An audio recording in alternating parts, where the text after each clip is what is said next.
여러분 안녕하십니까? 오늘은 중국을 발칵 뒤집어 놓은 이야기를 전해드리겠습니다. 중국의 유명 기자가 한국을 직접 취재하러 왔다가 본국 생방송에서 예기치 못한 고백을 해버린 사건입니다.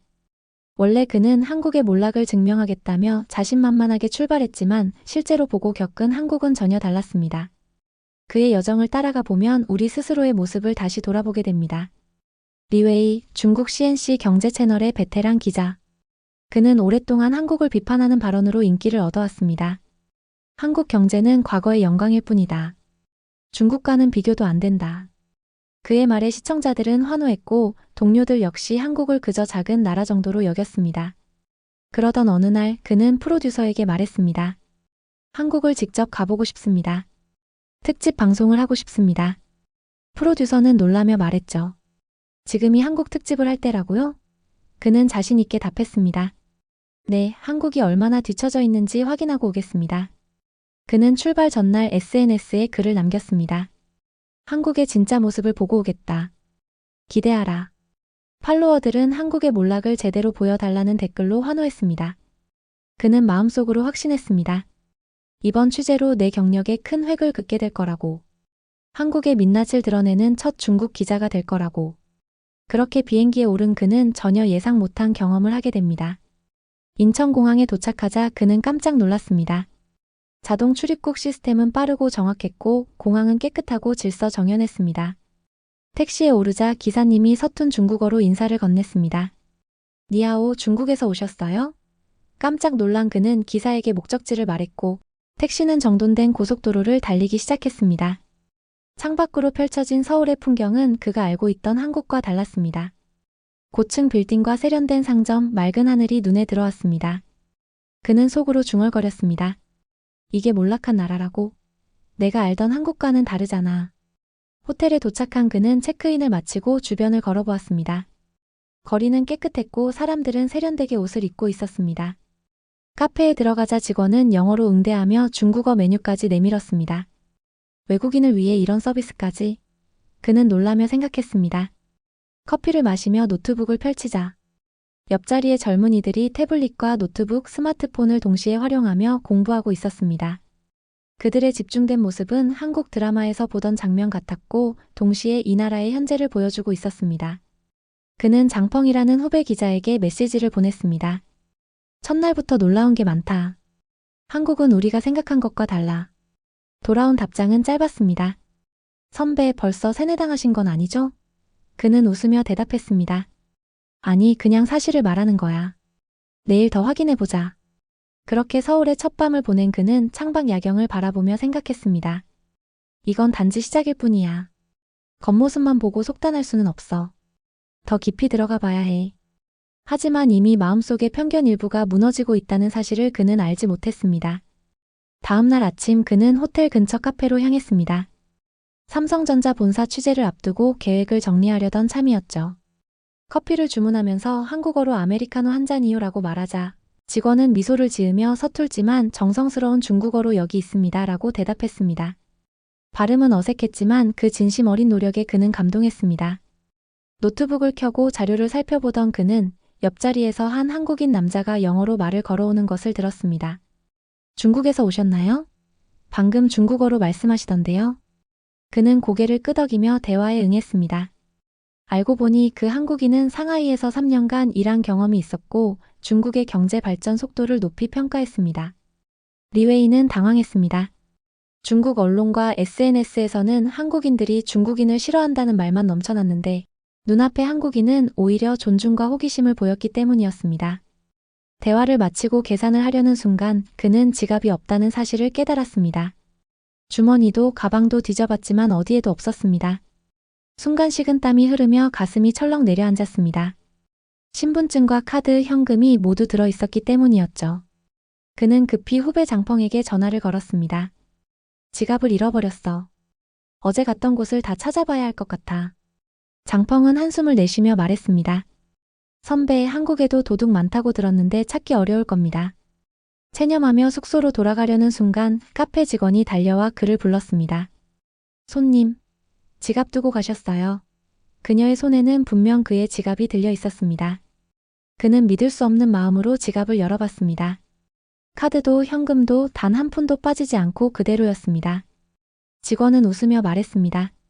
화장실 세면대 위에 놓고 가셨더라고요. 손님 얼굴을 기억해서 드릴 수 있었어요. 그는 깊은 감동에 잠겼습니다. 팁을 건네려 했지만 직원은 고개를 저었습니다. 괜찮습니다. 당연한 일인걸요? 그 순간 그는 생각했습니다. 중국에서 이런 일이 가능할까? 베이징에서라면 지갑이 돌아올 확률은 얼마나 될까? 며칠 뒤에는 더 놀라운 일이 벌어졌습니다. 한강 근처 카페에서 일을 마치고 나오다 휴대폰이 없어진 겁니다. 주머니도 가방도 아무리 찾아도 보이지 않았습니다. 곧바로 어제 탔던 택시가 떠올랐습니다. 아마 택시에 두고 내린 게 틀림없어. 이건 끝이야. 중국 같았으면 다시는 찾을 수 없는 상황이었죠. 그러나 그는 마지막 희망으로 근처 경찰서를 찾았습니다. 경찰관은 친절하게 영어로 맞이했습니다. 무엇을 도와드릴까요? 그는 사정을 설명했습니다. 경찰관은 즉시 몇 군데 택시 회사에 연락했고 불과 10분 만에 좋은 소식입니다. 휴대폰을 찾았습니다.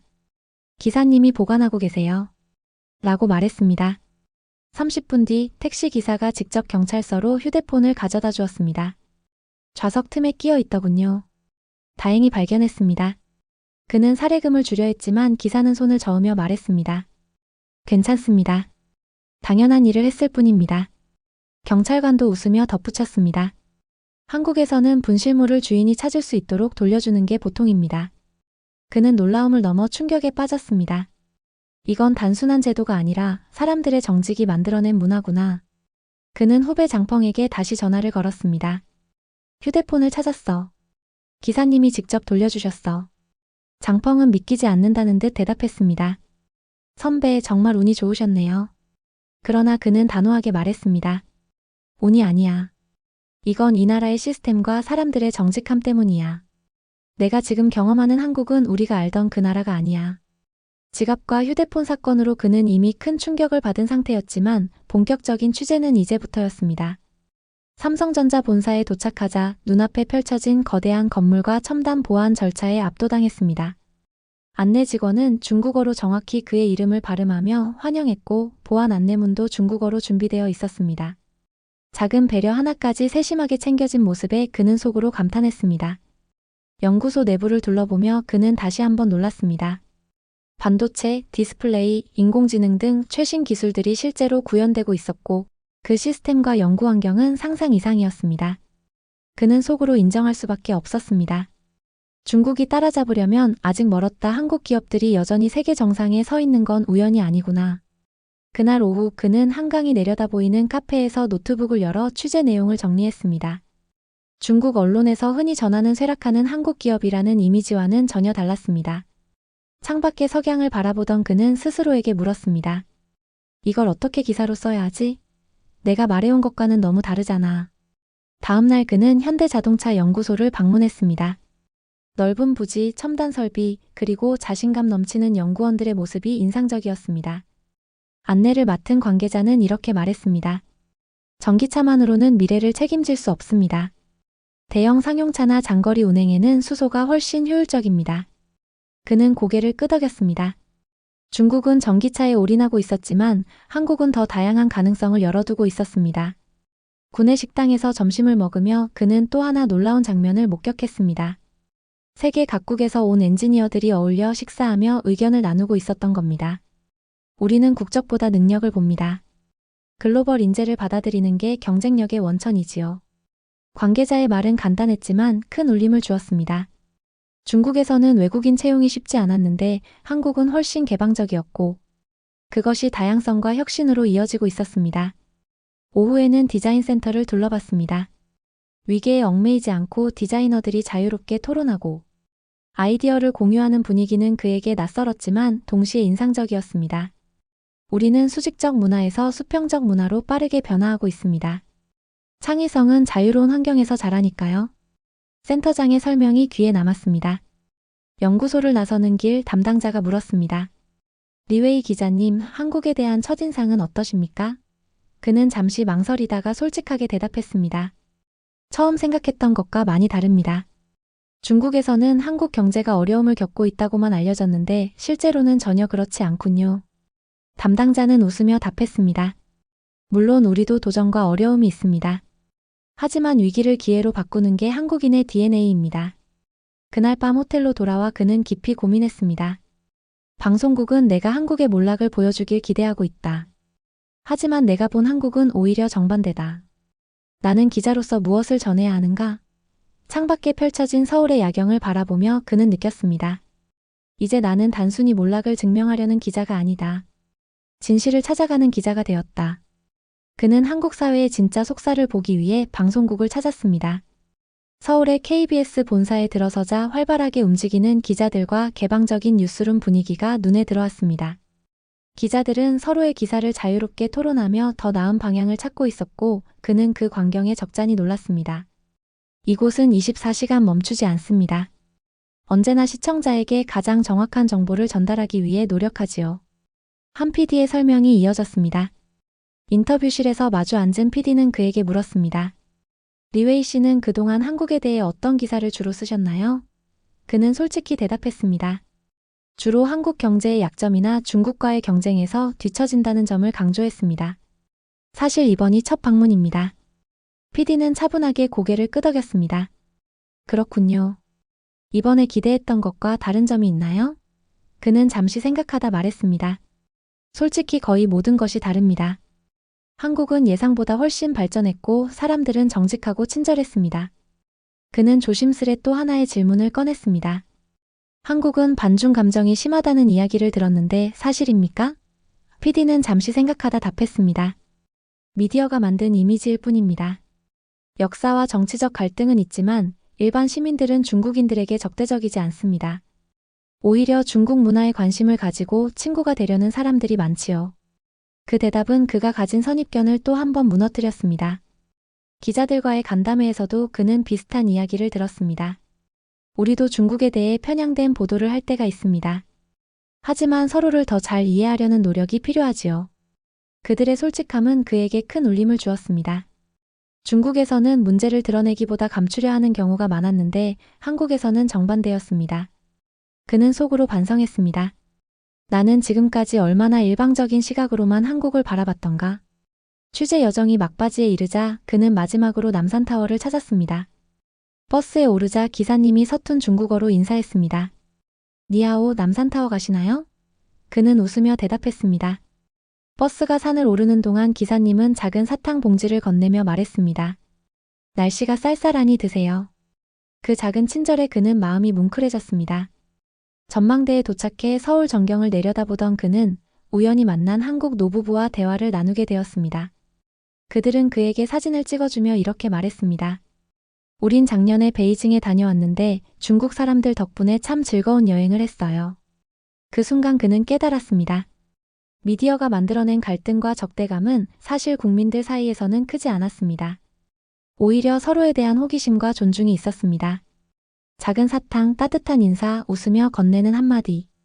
그는 점점 확신했습니다. 한국은 몰락한 나라가 아니라 따뜻한 나라구나.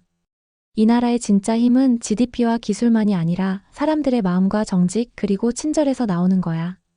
한국에서의 2주 취재를 마친 그는 다시 베이징으로 돌아왔습니다. 공항에 도착하자마자 방송국에서 긴급 전화를 받았습니다. 리웨이, 곧바로 스튜디오로 와. 오늘 저녁 생방송에 출연해야 해. 그는 준비된 원고도 없는 상태였지만 마음속에는 이미 결심이 서 있었습니다. 스튜디오에 들어서자 후배 장펑이 다가와 말했습니다. 선배, 드디어 돌아오셨군요. 이번 한국 특집 시청률도 높을 겁니다.